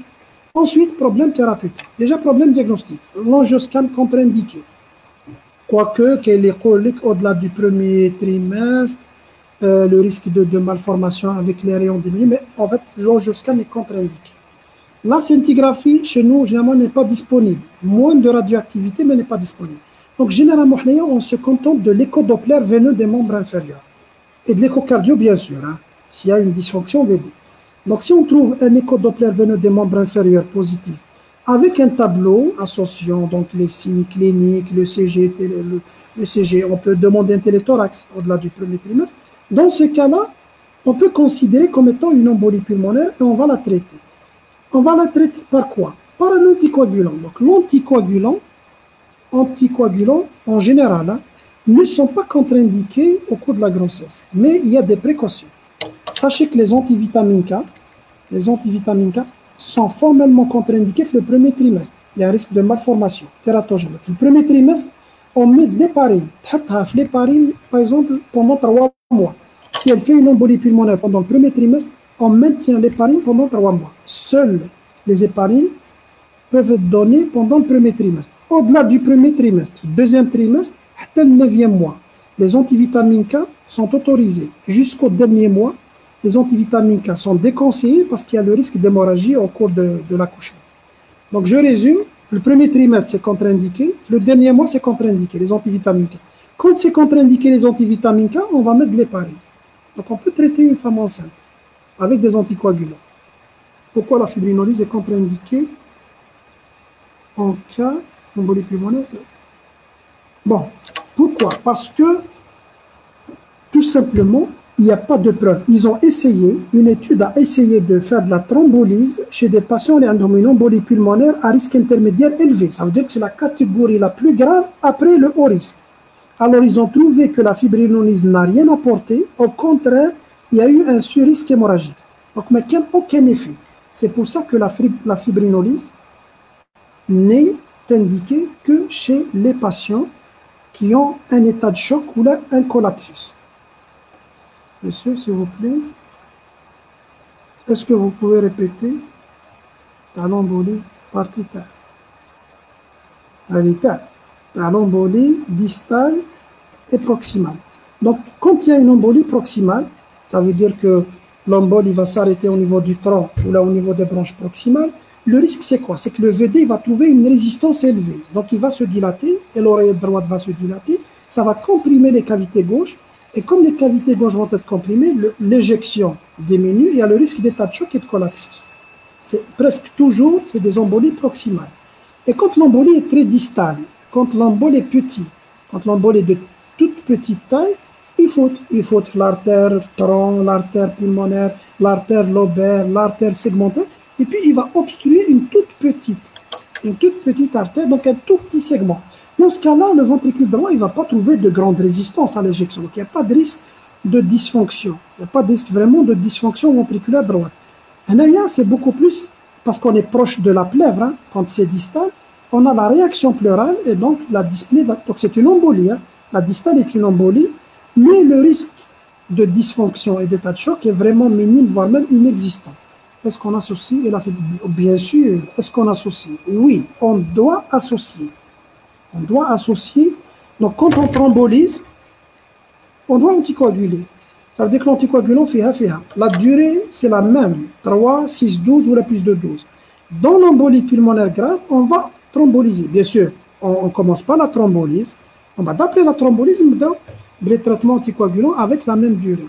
Pourquoi les dédimères perdent par le négatif? Voilà. Ça, c'est une très bonne question. Pourquoi on ne demande pas les dédimères quand la probabilité est élevée? Parce que les études ont été faites également. En cas de probabilité élevée, si on fait les dédimères, on peut trouver des dédimères qui sont normaux alors qu'il s'agit bel et bien donc d'embolies pulmonaires. C'est pour ça qu'ils n'ont pas de place. Ça veut dire que tu peux méconnaître des embolies alors que parce que les dédimères sont négatifs. C'est pour ça qu'ils n'ont pas de place. Ça a été retrouvé dans les études. Donc, comme dédimères, ce n'est pas quelque chose de très sensible ou de très spécifique. Donc, ils ne gardent de place que dans les probabilités faibles ou les intermédiaires. Dans les fortes probabilités, il vaut mieux faire d'emblée l'angioscan. Oui, la scintigraphie, dans tous les cas, il faut la faire précocement. Plus on la fait de façon précoce, plus on a la possibilité de trouver un territoire non perfusé, mais ventilé. Mais plus on perd le temps, plus il y aura de la bronchoconstriction. Donc, on ne peut pas mettre en évidence, parce que la scintille, c'est des clichés, ventilation et perfusion. Donc, on va comparer la ventilation et la perfusion. Donc, si on aura une bronchoconstriction, ça devient un territoire non ventilé, non perfusé, et on ne va rien mettre en évidence. Donc, il faut la mettre le plus précocement possible. Est-ce que le retentissement de l'embolie? Quel est le retentissement? Le retentissement, il n'y a de retentissement que dans les embolies pulmonaires graves. Les embolies pulmonaires graves, les ventricules droits et l'oreillette droite sont dilatés, ça va comprimer les cavités gauches, ça comprime les cavités gauches, et ça va entraîner un état de choc ou un collapsus. C'est le seul retentissement de l'embolie sur les cavités gauches. Quel est le mécanisme de l'expansion volumique? Un ventricule droit, quand il va trouver des résistances importantes, parce que l'embolie pulmonaire grave, elle est généralement proximale. Donc le VD, il va lutter contre un obstacle. Le principe du traitement symptomatique, le principe du traitement, c'est qu'on va encore le surcharger plus, parce que selon la loi de Frank-Starling, plus les fibres sont étirées, plus la force est importante. Donc on va l'étirer encore plus par l'expansion volumique, mais on va l'aider, parce que c'est un ventricule droit qui est dilaté. Donc il ne faut pas mettre le remplissage wahdo. Remplissage plus les drogues inotropes positives. Dobruterex, par exemple, qui va accélérer la contractilité. Donc, il ne faut pas mettre l'expansion wahda. Si tu mets l'expansion wahda, tu risques d'aggraver la congestion, l'hépatomégalie, etc. Donc, il faut mettre et l'expansion, on surcharge le ventricule droit, et on va l'aider par des inotropes positifs. Les cavités aussi, les cavités droites dilatées compriment les cavités gauches. Ça, c'est une réponse. Il y a un obstacle. Donc, je pense qu'on arrive, qu'il n'y a plus de questions. Donc, je vous remercie. J'espère que ça n'a pas été trop long. Et au prochain cours, Inch'Allah. Merci beaucoup, monsieur. Merci.